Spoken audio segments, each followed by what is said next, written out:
para penonton, para pandemen Arni Mania, Agni Mania. Ya. Iya dong Pak, kok Agni? Adeka Niken. Agni ki Adeka Niken. Adeka ki anakku. Oh iya iya. Heeh, anakku Adeka sing ngefans karo Niken Salinda. Kira nek Akbar Niken lho. Tak kangkoki buka owo. Ya ora wong. Ayu rayu, ayu di Solo, ayu rayu, ayu di Solo, ayu rayu, ayu di Solo, ayu rayu, ayu di Solo, ayu rayu, ayu di Solo, ayu rayu. Ayu di Solo.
ya jagat Dewa Bathara, ya jagat Pangestungkara. Adiku Yayi, adinipun Kakang sing ndak tresnani donya prapting delahan. Adiku Yayi Narayana. Wonten dawuh tinimbalan Kakang Mas. Kakang Mas Kakrasana amiji kang rayi kula pun Narayana. Ngene yo Di. Sejatine sing arep tak jak rembukan, sejatine sing arep tak ajak wawan pangandikan iki mung kowe adiku Yayi Narayana. Ewadene ing ripalungguhan iki adimu wedok si Lara Ireng ya si Bratajaya melu-melu lelenggahan ana ing kene. Apa maneh Kakang Udawa barang ya melu ngetok melu lawan pangandikan sabet jagong ana ing kene ya wis monggo wae nanging sing baku ning kene sing arep tak jak rembukan ora ana liya dudu Yayi Bratajaya dudu Kakang Udawa nanging mung sawiji adiku Yayi Narayana. Kakang Kakrasana bakal kepiye wae Kakang, aku iki ya adimu. Bratajaya iki isih kulit dagingmu dhewe.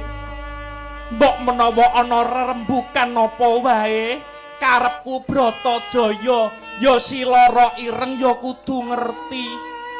Aku aja mbok bedak-bedakke ya Kakang. Ora Bratajaya babar pisan ora. Narayana.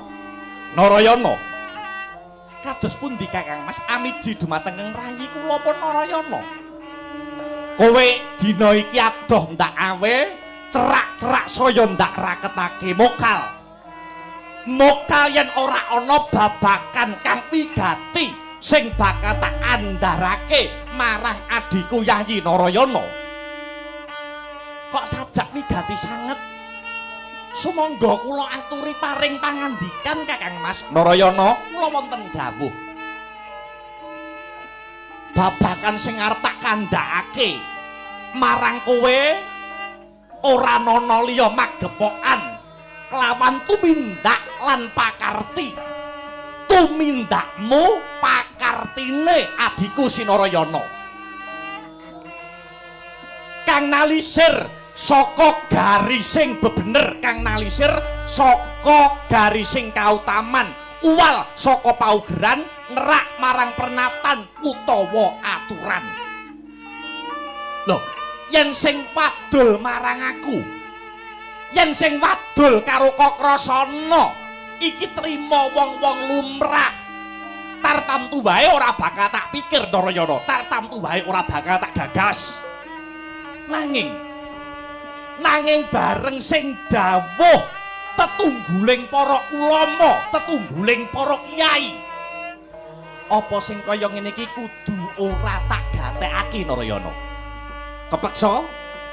Kepeksa dina iki kowe kudu tak lungguhne Narayana.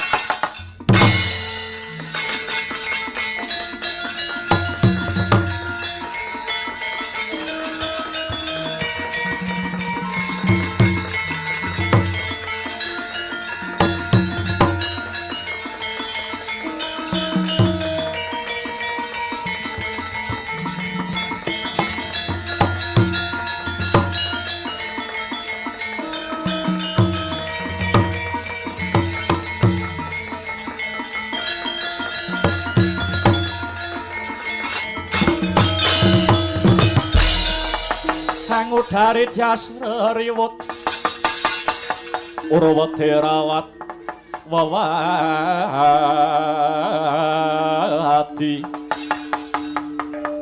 wedi lamun kauningan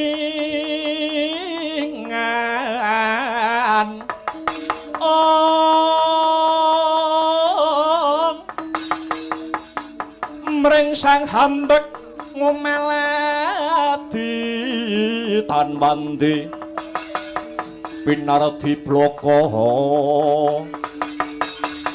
Tanwandi pinardi bloko kacurnan kang hambek juti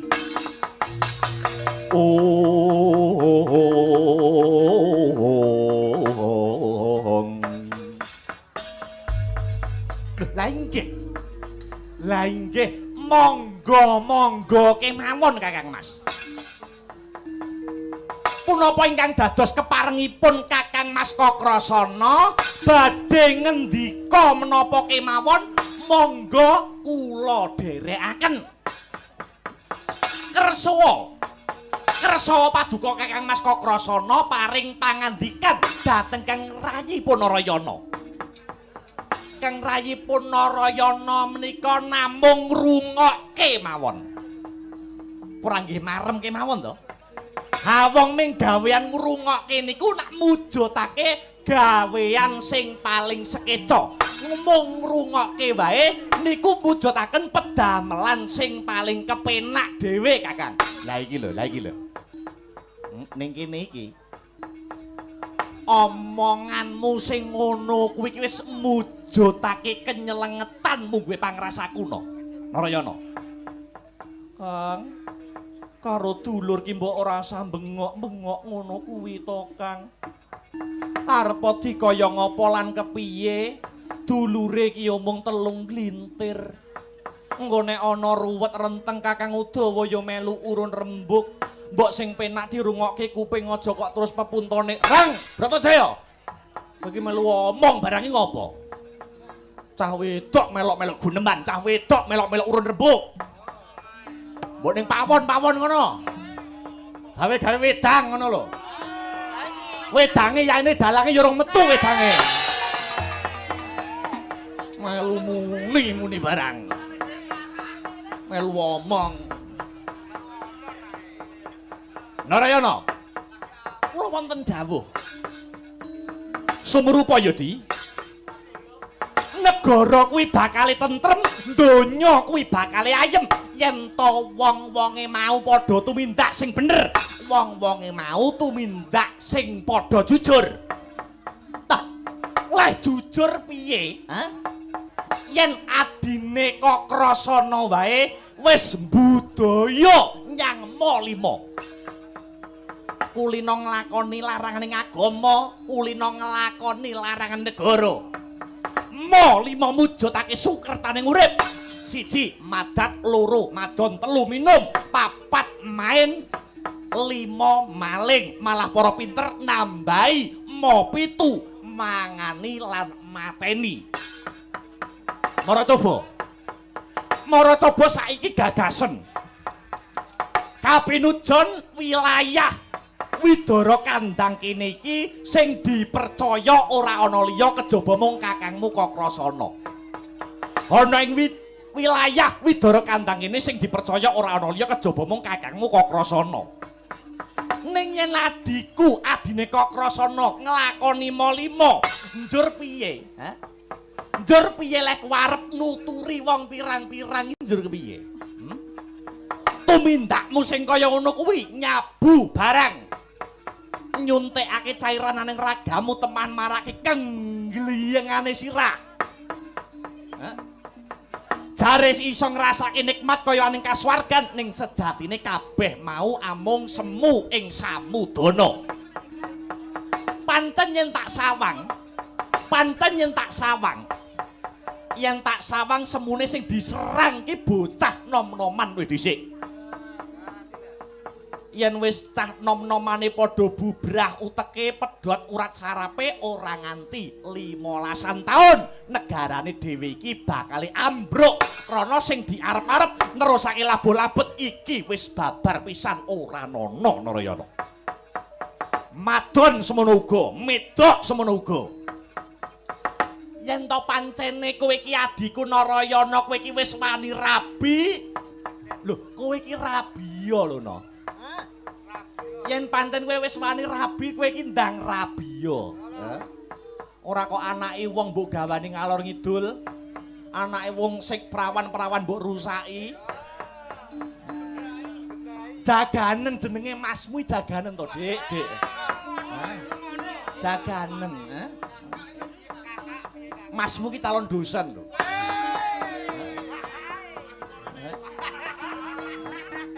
Adike malah medok Solan Salim. Medok ora leren-leren. Ora yo melu kotor jenenge Masmu ya. Anti walat wis ora diwenehi tedak turun piye, ora diwenehi anak piye. Lho, kok saged? Ayo bakalane mbok buangi ning ndi kok. Nek kirane ra duwe anak yo ndandake. Piye wi maksude? Tak tapuk lambemu lho kok. Wis ndandakne masamu klambi napa piye? Ndandake ning ndi jajal? Ndandake iki ndandake ning ndi? Ya ngendi sing bagus, ya endi sing gagah. Lah ngono kuwi. Ora ngawur ngono kuwi. Lerenono. Minum semono uga. Minum sing iso marake wuru waragang tegese mendem, wuru ki tegese mendem. Wong ki yen wis mendem ilang sing dadi kehormatane. Endi to wong sing ngurmati wong mabuk? Endi to wong sing ngurmati wong mendem ki endi? Jajal ora ana Narayana. Main semono uga, wong main ki didik jiwane menungsa dadi wong sing mentalan. Sawangen, wong main ki ora enek sing butuh kalah, kabeh butuhe padha menang. Mongko wong menang ki kudu ngalahke, wong ngalahke ki kudu julik, yen perlu kudu nyolet tangga teparo dikalahke. Lebuse ambu, badheke ambu ora kaya wong main. Koproe urip. Nah iki. Ora kaya wong sing seneng main Narayana. Desa, pikiren. Ing atase lepek ngono kuwi dienggo asbak. Main sawangan. Rusuhe tembung, rusuhe omongan ora kaya wong main. Nalikane nek wong main mubeng ngono wong main, lah sing wedok iki bojone nyusul. Bojone sing main dilalah melu nyusul. Sing main bojone mau sing main mau dadak muni, "Dik, sing lanang kuwi mau muni, "Dik, cekelno aku tak nguyuh." Lah ngene tembung apa ngono kuwi, Jajal, sing lanang muni karo bojone sing nyusul main lho. Muni, "Dik, cekelno tak nguyuh." Lah ngono kuwi tembung apa ngono kuwi? Ora nyono, sing kon nyekelne iki tinemune jebul kertune, ngono. Piye? Main madon kabeh wis mbok budidaya, kabeh wis mbok lakoni. Ayo, arep muni apa kowe? Arep muni apa? Lah iki sing pungkasan iki. Ana sing laporan karo Kokrasana, ana sing wadul karo Masmu Kokrasana. Wadul babakan menapa, Kakang Mas? Jarene udakara kabar sing sumebar pawarta Kang Marata ana sak wulan iki adiku Narayana saiki wani begal barang. Ya apa piye?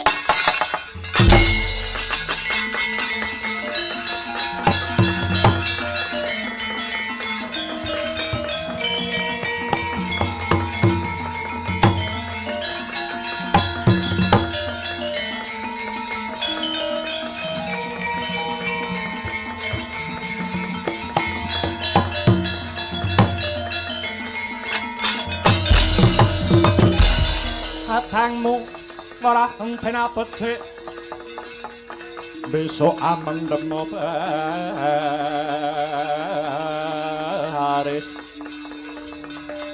baris kang prayitna ya saranta wong ing dwara hati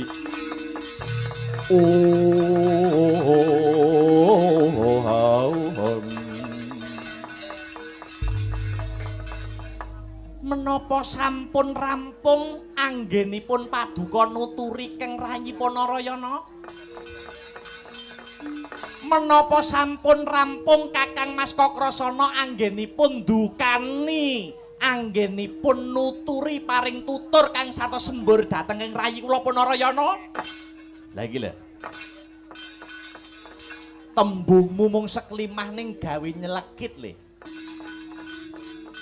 Ge aku ki nuturi kandan-kandan karo kowe ki lair terus sing batin kanggo kabecikanmu, kanggo kabecikane si Narayana.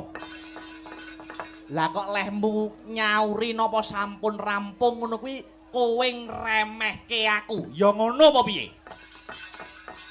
Kowe ngentengke karo Kok Rasana. Iya. Lho mboten ngaten Kakang Mas, mboten ngaten. Nyuwun sewu. Sampun leres paduka menika tutur-tutur dateng sedulur, ngandani dateng adi, ngandani dateng kulit daging. Menika sae-sae kemawon Kakang Mas, sae. Nanging andadosna kawuningan. Perkawis kesenenganipun Narayana, perkawis kesenenganipun Kang Rayi Paduka. Niku jane nak boten wonten ingkang mangertos, jane karepe Narayana iki kepiye?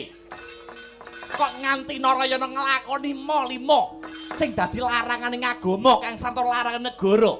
Menika tiyang sanes boten ngerti. Karepe Narayana iki kaya piye ngaten boten ngertos. Nyuwun sewu Kakang Mas, nyuwun sewu.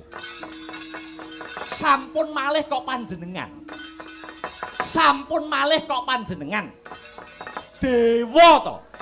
Kon mudhun nggawa gaman bledhek. Semunipun boten saged nglunturaken karemenanipun kula pun Narayana Kakang Mas. Rudamon taplerke natap.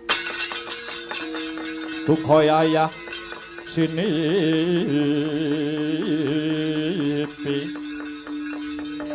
Bojo bang mawinga-winga wengis kumedhot paton ning lati.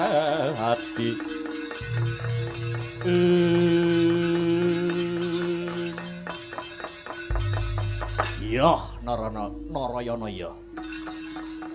Tak regani larang sing dadi kekendelanmu. Lehmu ngucap aja ta mung Kok Rasana dewa mudhun nggawa gaman bledhek ora iso nglunturke kesenenganmu. Ganteng le kowe. Tekadmu tekad waja nanging kowe kudu eling.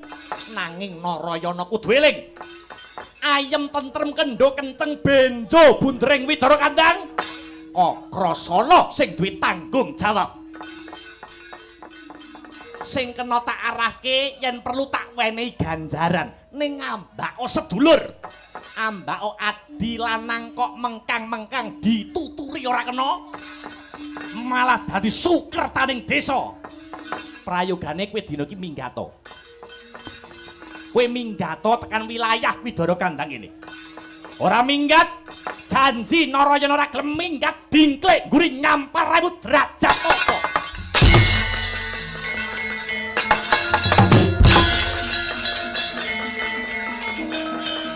Kang wis kang lungguh wis dhisik.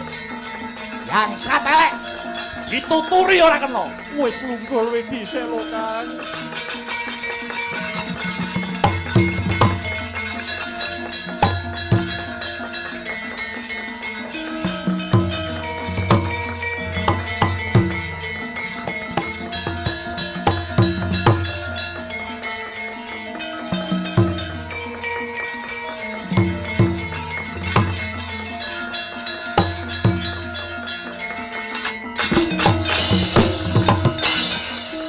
Tenan to.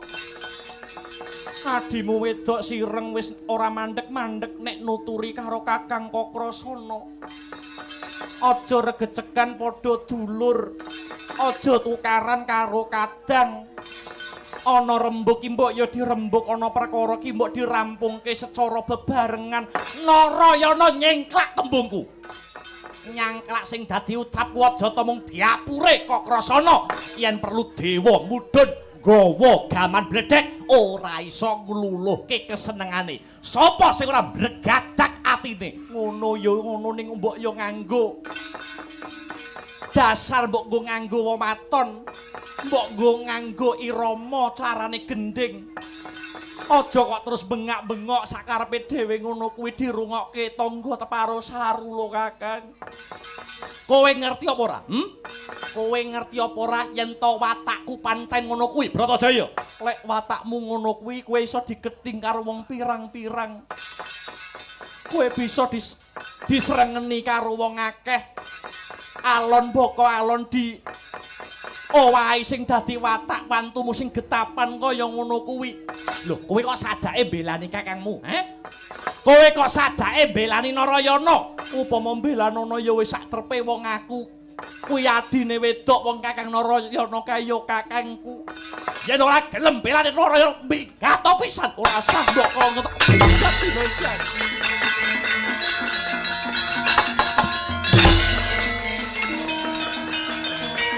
Wela.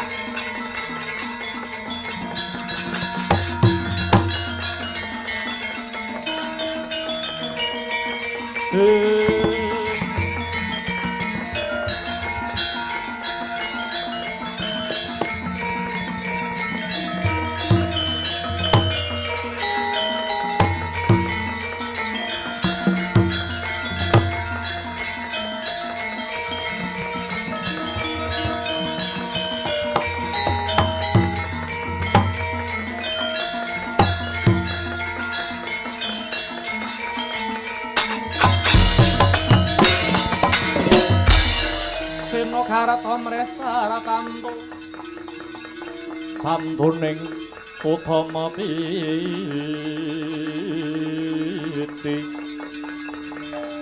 tetep dadi pangusaning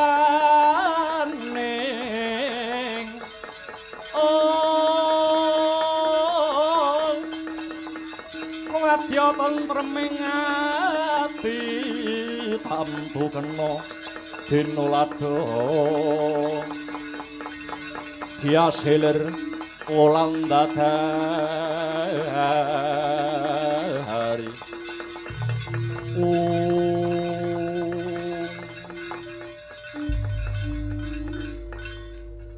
ayo dalil ayo arep nuturi ayo urung ayo arep ngandani apa kowe arep ngandani apa jajal jane ngene lho kok rasane sak rombongan ki nak asline sing tuwek dhewe ki aku to Jal kowe saiki gelem ngakoni apa ora ning Widara kandhang kene iki sing tuwek dhewe aku sak sedane bapa Sagopa. Jajal, sing tuwek dhewe iki rak Udawa to. Kakrasana, Narayana, Bratajaya, Udawa. Kuwi sing tuwek dhewe kuwi Udawa. Mbok sithik wae kowe nggugu karo aku to. Sithik wae kowe nggugu karo aku. Perkara Kakrasana ngugemi bebener, perkara si Kakrasana ngugemi tembung kautaman pancen sing bener dhewe iki kowe kek pancene. Sing bener dhewe iki kowe. Ning mbok yo ayu to. Kabeh iki nganggo rasa kawicaksanan. Adimu loro mbok tundung. Adimu loro mbok usir. Kowe ora mbayangke iki mengko yen ana suarane wong jaba. Suarane tangga teparo muni. Wah, kelo adine loro ditundung, adine loro diusir. Merga warisane wong tuwa dipek Kakrasana dhewe. Nek ana tangga sing ngrasani kaya ngono kuwi, kowe jajal arep ngopo? Aku abang branang, aku arep nesu. Lah ngono nyatane adimu kok mbok tundung kabeh. Nyatane wong loro si Narayana karo Bratajaya kok mbok usir kabeh. Ngene iki sing maremi sing gedhing. Sing seneng sing gedhing. Mbok jajal to. Mbok jajal ayo iki bar bodho iki ayo belajar dadi wong sing temuwa. Nadyan umure isih enom ayo jajal belajar dadi wong sing temuwa. Ana rembug dirembug ana perkara dirampungke kanthi cara kawicaksanan. Aku tuwa dhewe ana Widara kandhang kene. Duweni kewajiban yen iki mengko ana babakan sing kurang prayoga. Lho, karepe Kakang Udawa kepiye? Nek manut aku lho iki. Nek manut aku cah loro kae kudu mulih. Apa Kakang Udawa kira-kira keduga bisa ngulihke Sinarayana apa dene Bratajaya? Yen kowe percaya karo aku mesti wae bakal tak coba. Ya, bagus. Yen mengkono Kakang Udawa mangsa Badawa nggonmu bakal gawe kerampungan akhire yo panggah tuwekan ngene kita sing rampungke perkara iki.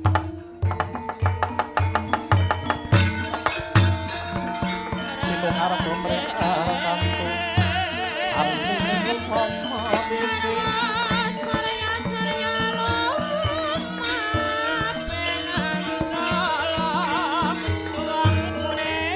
tetep katihan utami wakil permengan hati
ora ireng Bratajaya. Piye Kakang?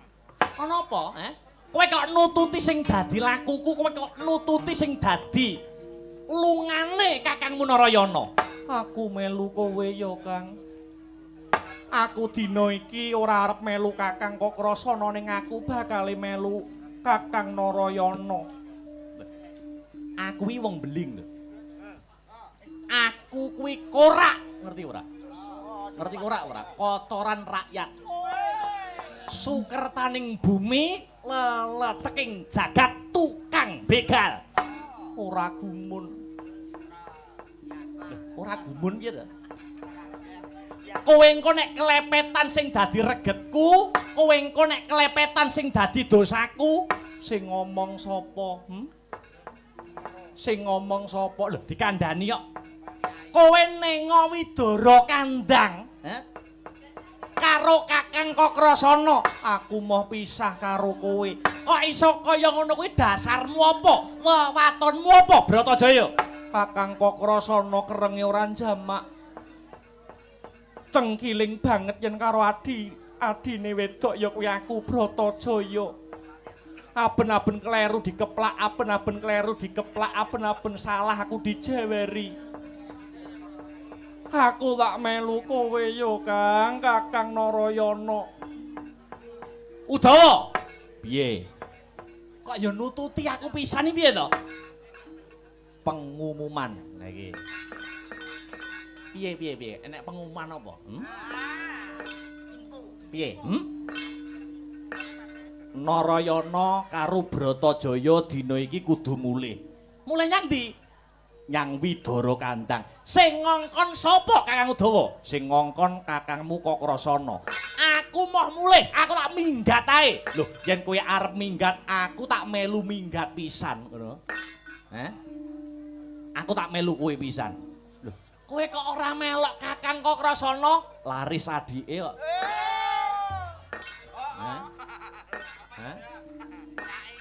Aku tak melu kowe pisan. Kowe nek melu aku pikiran sik lho. Kowe iki ngrepoti aku, Siji kowe iki ngantukan, loro kowe ora betah luwe, Bratajaya. Apa Kakang? Kowe mulya emoh. Kowe ngrepotke aku. Ora, aku ora ngrepotke kowe. Aku tukang begal. Aku ya iso begal. Lho, kowe iki cah wedok. Nekmu arep begal piye kamangka kowe ora ngerti ilmu babakan kadigdayan, ngilmu babakan kaprawiran. Kowe kok iso begal nganggo apa? Aku angger gelem mripatku kedhep sisih lambeku ngisor tak cokot kira-kira wis iso ngentekne bengkok, Kakang. Nganggo cara kuwi iso. Nganggo kleceming latimu, nganggo kincanging alismu, kapara nyata.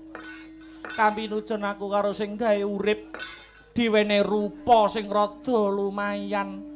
Iki bakal aku gunakake kanthi bener becik kanggo begal-begal sing do liwat. Nek sing liwat ki bocah nom-nom ngono ngopo to? Kowe mesti semangat nek mu begal. Ning upama sing kok begal ki wonge wis tuwa, mlakune jer gruyak-gruyuk. Kowe nek begal wong-wong tuwek ngono kuwi upama tetep wonge ngengkel, tetep ngoyak-ngoyak karo kowe, upama kepepet yo tak wenehi. Lah. Piye kowe iki? Lah kepepet tok. Ya. Ya, yen ngono ayo. Yen ngono ayo bebarengan Kakang Udawa karo si Bratajaya. Tak kanthi mlebu ana ing alas ingkang sinebut Alas Wulusan. Mbegali wong-wong sugih sing ora gelem sedekah. Mbegali wong-wong sugih sing ora gelem amal jariah. Lan ora gelem bantu marang panandange wong-wong cilik. Sumpahe brandal, sumpahe begal. Bondo apa nyawa? Bondo apa nyawa? Bondo apa nyawa? Padha nganggo tekad-tekad satriya tanah Jawa. Aja mundur ing geguntur, aja mendha ing pamiluta.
jelangenira sang nahar pati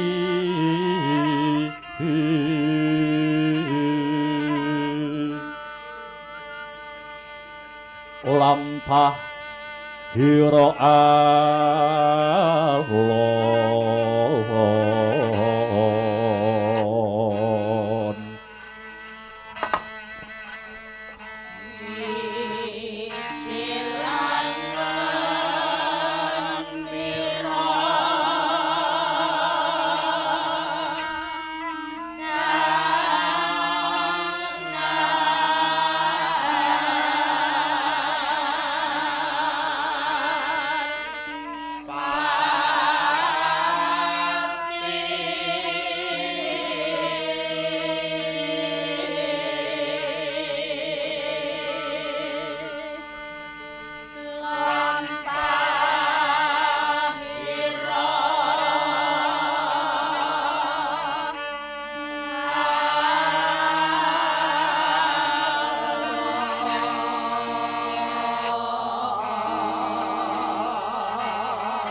Gina orebek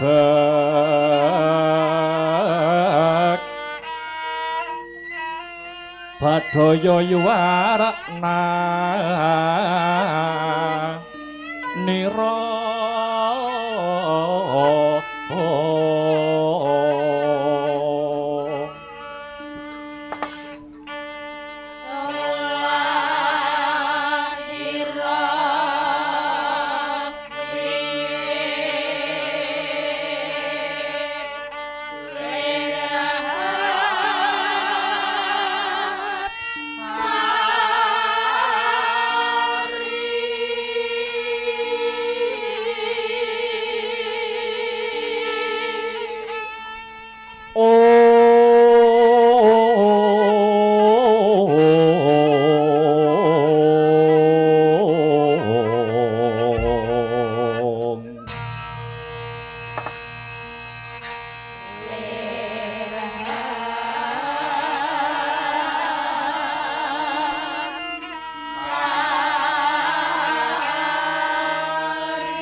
Hyang Suksma mangadi luwih muga paring pepayung mring kayuwananing sun satemah hambabar pepadanganing jagat Ngastina kawula nuwun sewu Hyang Kanjeng Eyang ing Talkanda sak rawuh paduka wonten nagari Ngastina kang wayah pun Duryudana ngaturaken sembah pangabekti tandha pengaji-aji mawantu-wantu kunjuk wonten sahandhap pepadanipun Kanjeng Eyang Mahatma Bisma.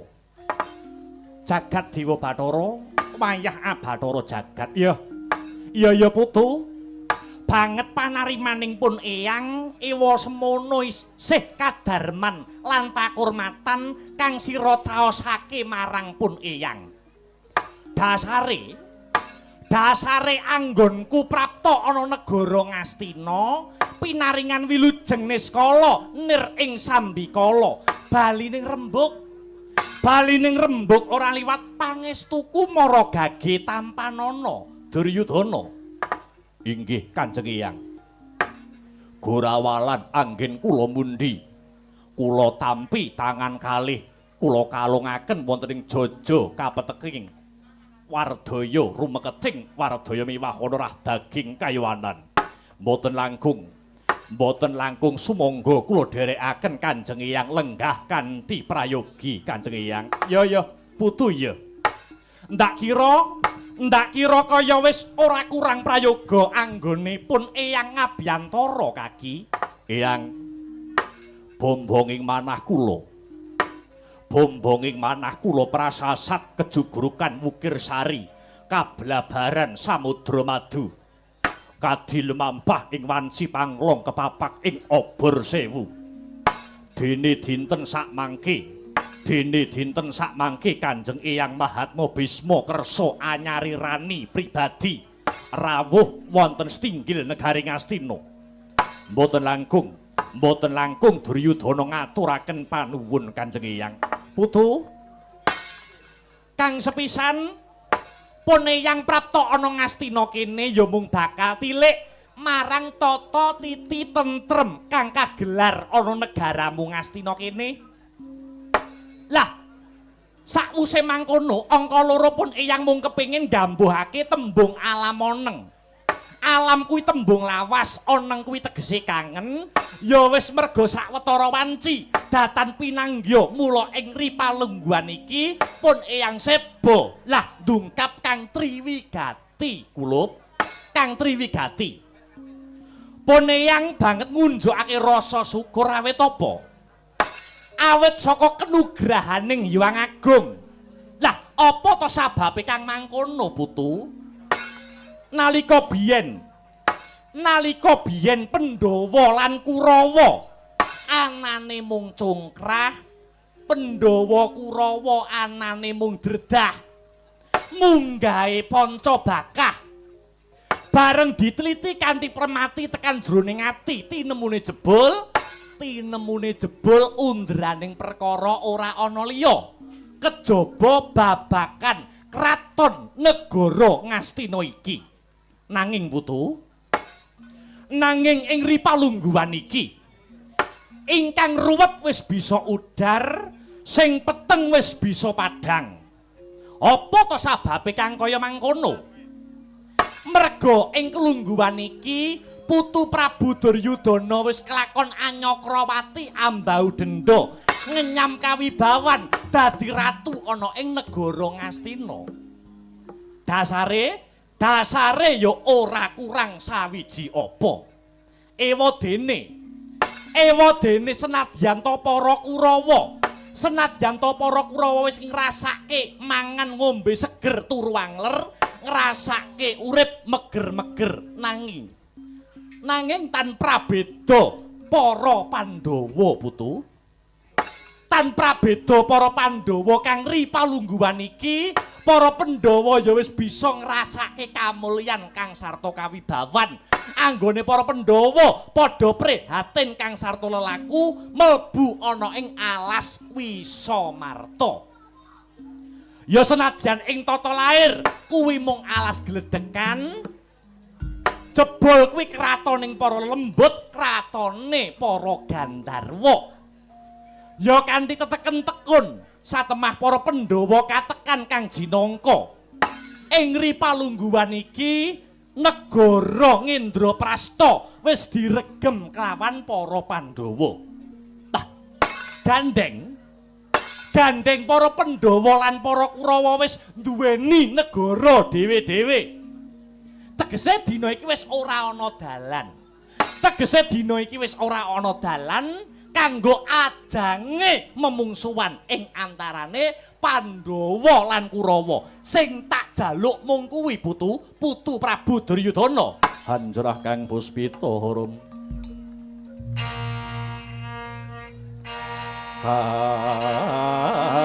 Kasiliring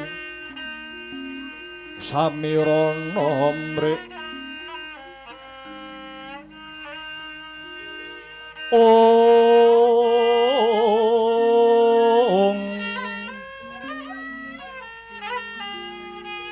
Sekar kadung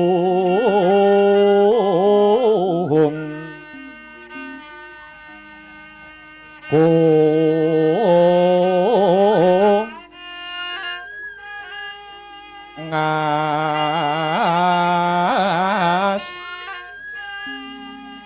gandanyo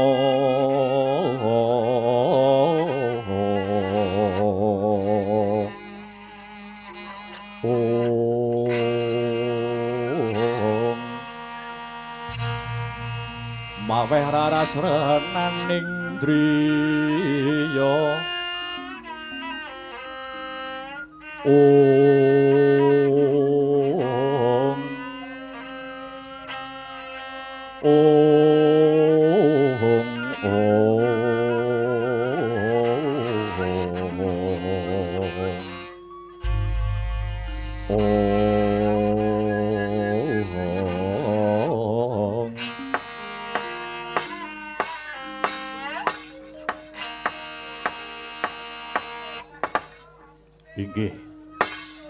Inggih Kanjeng Eyang. Kanjeng Eyang, Kanjeng Eyang Mahatmur Sibismu. Piye? Piye kulup-kulup Duryudana putuku bocah bagus, putuku bocah Jentara. Wonten kalepatan nyuwun pangaksaminipun. Sakmangke mboten ngrembak babakan Pandhawa. Mboten ngrembak babakan kadang kula anem para Pandhawa. Lah terus banjur piye putu?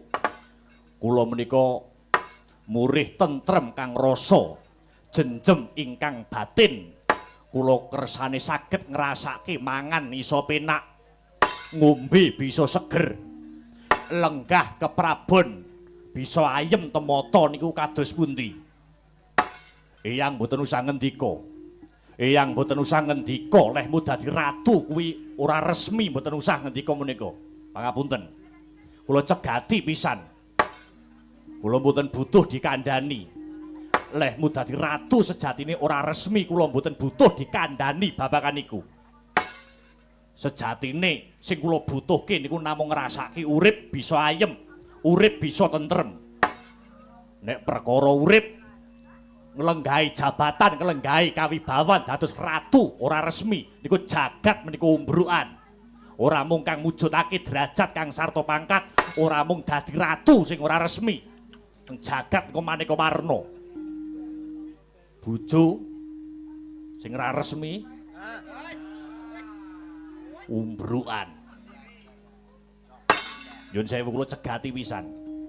Pirang-pirang mila kang saking menika kula mboten butuh dituturi niku namung pripun carane murih tentreming manah kawula.